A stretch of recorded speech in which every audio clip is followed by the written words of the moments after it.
प्रिय मित्रों, नमस्कार। आज हम हिंदी शिक्षण की पाठ योजना निर्माण के अंतर्गत दैनिक पाठ योजना के बारे में जानने का प्रयास करेंगे।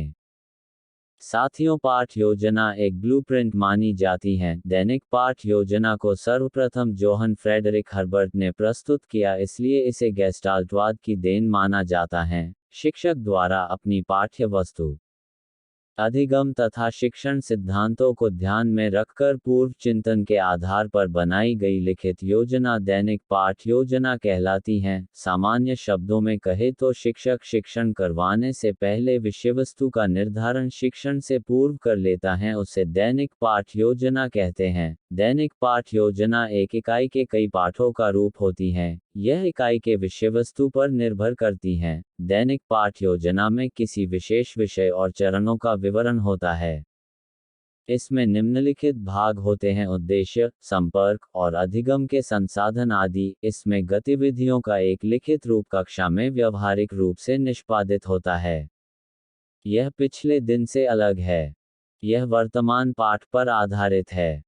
बाइनी के अनुसार दैनिक पाठ योजना के निर्माण में उद्देश्यों को परिभाषित करना, पाठ्यवस्तु का चयन करना और उसे क्रमबद्ध रूप से व्यवस्थित करना और प्रस्तुतिकरण की विधियों तथा प्रतिक्रियाओं का निर्धारण करना है।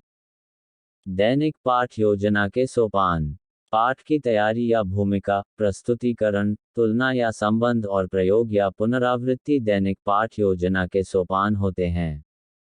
दैनिक पाठ योजना अध्यापक के शिक्षण कार्य को नियमित, नियोजित व व्यवस्थित करती है। यह पाठ्यवस्तु को संगठित रूप देती है। दैनिक पाठ योजना लिखित रूप में होती है। यह संपूर्ण पाठ की रूपरेखा होती है। इसमें नए ज्ञान को छात्रों के पूर्व ज्ञान से जोड़ा जाता है। इसमें उपयुक्त शिक्षण विधियों के माध्यम से पाठ की प्रस्तुति की जाती है। दैनिक पाठ योजना में सहायक सामग्री, उदाहरण, प्रश्नोत्तर, कक्षा कार्य और गृह कार्य, दत्त कार्य, छात्र क्रिया का चयन व संगठन, सामान्य व विशिष्ट उद्देश्यों को परिभाषित करना, आत्म समालोचना, लचीली पाठ योजना, मार्गदर्शन का उचित प्रयोग किया जाना चाहिए। दैनिक पाठ योजना में क्रमबद्धता व समन्वय, निश्चित सीमा व समय, कक्षा का स्तर, योग्यता व क्षमता, शिक्षण सिद्धांत, व्यक्तिगत विभिन्नता पर शिक्षण होना चाहिए। अब हम दैनिक पाठ योजना के विभिन्न उपागमों के बारे में विस्तार से चर्चा करेंगे। हर्बर्ट का उपागम: भारतीय उपागम में अमेरिका और ब्रिटिश का प्रभाव है और यह उपागम हर्बर्ट के उपागम पर आधारित है। यह सबसे प्राचीन उपागम है। हर्बर्ट का उपागम नवीन ज्ञान को पूर्व ज्ञान से जोड़ने के कारण महत्वपूर्ण है। हर्बर्ट ने शिक्षण ये 4 पद दिए: स्पष्टता, संबंध, व्यवस्था और विधि। इसके बाद हर्बर्ट के 2 शिष्यों ने इसमें कुछ पदों को जोड़ दिया।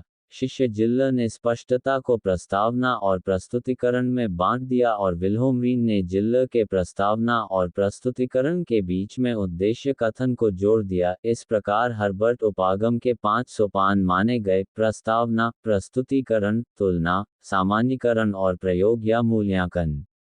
ब्लूम का मूल्यांकन उपागम: विद्यालय द्वारा बालकों के व्यवहार परिवर्तन के विषय में साक्ष्यों का संकलन या व्याख्या करना ब्लूम के मूल्यांकन उपागम का अर्थ है। इसमें शिक्षण व परीक्षण उद्देश्य केंद्रित होता है। किलपैट्रिक या ड्यूवी का उपागम: इसमें समस्या समाधान के अनुभवों को प्राथमिकता दी जाती है। अधिगम का आधार योजना माना जाता है। मॉरिसन का चक्रीय उपागम: इनमें बालकों की रुचि, आवश्यकता व दृष्टिकोण को महत्व दिया जाता है। उन्हें अपने उद्देश्यों को स्पष्ट रूप से बोध होना चाहिए। इसमें 5 सोपान होते हैं: अन्वेषण, प्रस्तुतिकरण, आत्मीकरण, व्यवस्था और आवृत्ति या वर्णन। RCEM का उपागम: यह उपागम मैसूर के रीजनल कॉलेज ऑफ एजुकेशन के डॉक्टर दवे के द्वारा विकसित किया गया था। इस उपागम में मानसिक क्रियाओं को महत्व दिया गया। NCERT का उपागम: इस उपागम में ज्ञानात्मक पक्ष के ज्ञान, बोध और अनुप्रयोग को महत्व दिया गया और भावात्मक पक्ष के रुचि और अभिवृत्ति तथा मनोगत्यात्मक पक्ष के कौशल को महत्व दिया गया। प्रिय मित्रों, इस क्लास में हमने दैनिक पाठ योजना के बारे जानने का प्रयास किया है। अगर आपको यह क्लास पसंद आई है तो हमसे टेलीग्राम पर जुड़ना न भूलें। सर्च करें उपकार क्लासेज जोधपुर। धन्यवाद।